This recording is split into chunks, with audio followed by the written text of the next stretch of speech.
আজ আমি আপনাদের মুড়ি দিয়ে খুবই নরম তুলতুলে ভাপা পিঠা বানিয়ে দেখাবো।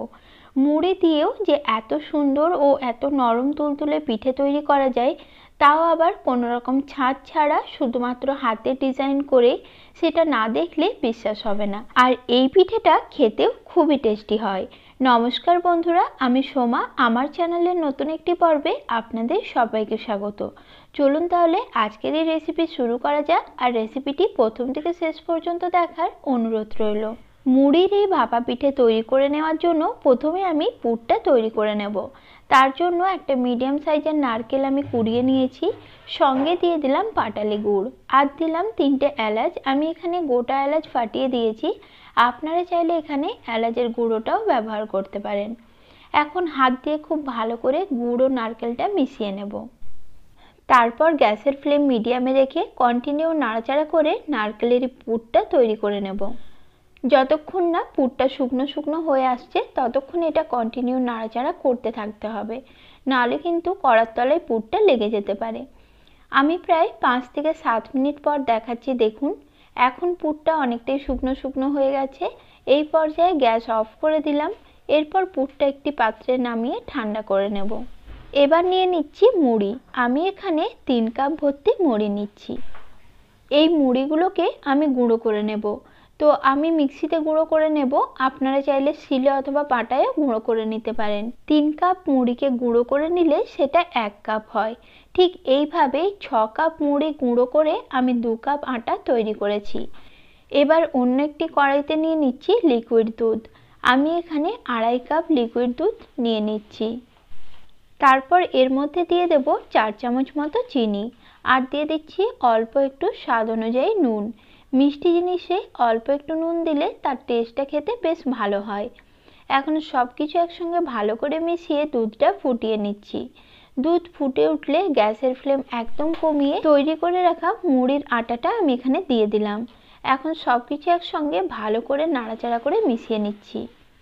কিছুক্ষণ মিশিয়ে নেওয়ার পর আমি এখানে নেব 1/2 কাপ ময়দা, সেটাও ঠিক এই পর্যায়ে দিয়ে দেব।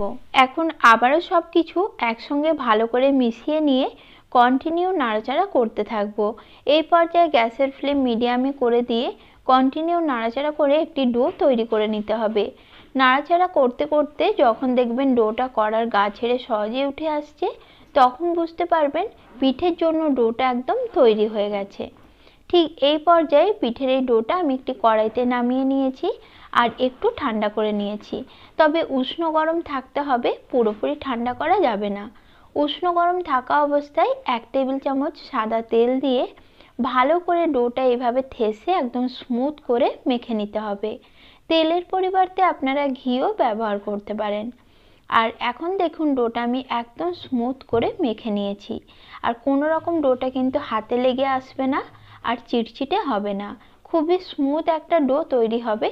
এবার এখান থেকে কিছুটা অংশ নিয়ে হাত দিয়ে ভালো করে গোল করে নিতে হবে। তারপর দুটো আঙুলের সাহায্যে এভাবে গর্ত বাটির মতো করে মাঝে দিয়ে দেব তৈরি করে রাখা নারকেলের পুর। পুরটা দিয়ে মুখটা খুব ভালোভাবে পিঠের বন্ধ করে নিতে হবে। ঠিক এইভাবে মুখটা বন্ধ করে আবারও হাত দিয়ে গোল করে সমান করে নেব। এবার ওপর থেকে একটু চাপ দিয়ে চ্যাপ্টা করে নেব। একটা ছুরির সাহায্যে ঠিক এইভাবে ডিজাইনটা করে নিতে হবে। কোনো রকম ছাঁচের প্রয়োজন নেই, কিন্তু দেখলে মনে হবে এটা ছাঁচ দিয়েই তৈরি করা হয়েছে। আর কত সহজেই ডিজাইনটা তৈরি করা যায় দেখুন, একবার দেখলেই যে কেউ বানিয়ে নিতে পারবে। ছুরি দিয়ে প্রথমে 4 সাইডে এইভাবে আমি কেটে ডিজাইন করে নিলাম। আর এটা আলগা করেই কিন্তু দাগগুলো করে নিতে হবে। তারপর 4 সাইডে এইভাবে ফুলের পাপড়ির মতো করে দেব। আর এখন দেখুন, দেখতে এটা ঠিক একটা সুন্দর ফুলের ডিজাইন হয়ে গেছে। আর একটা দেশলাই কাঠি দিয়ে মাঝে এইভাবে ফুটো করে নিলাম। এখন পিঠেটা দেখুন দেখতে কতটা সুন্দর লাগছে। আর এইভাবে সবকটা পিঠে বানিয়ে নিয়েছি। এখনই পিঠেগুলো ভাপে বসাবো।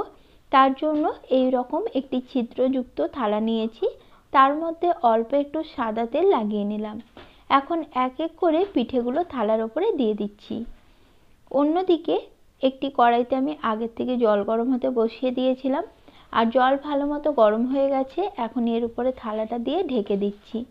মিডিয়াম ফ্লেমে 10 মিনিট আমি পিঠেটা ভাপে বসাবো। 10 মিনিট পর ঢাকনা খুলে কোনো রকম কিন্তু পিঠেটা ওঠাতে যাবেন না, তাহলে পিঠেটা একদম ভেঙে যাবে। কারণ এই অবস্থায় পিঠেটা খুবই নরম থাকে, হাত দেওয়া মাত্র এটা একদম ভেঙে ঘেঁটে যাবে। তাই ঠান্ডা হওয়া পর্যন্ত অবশ্যই অপেক্ষা করতে হবে। আর ঠান্ডা হওয়ার পর দেখুন পিঠেটা কতটা নরম তুলতুলে সফট তৈরি হয়েছে।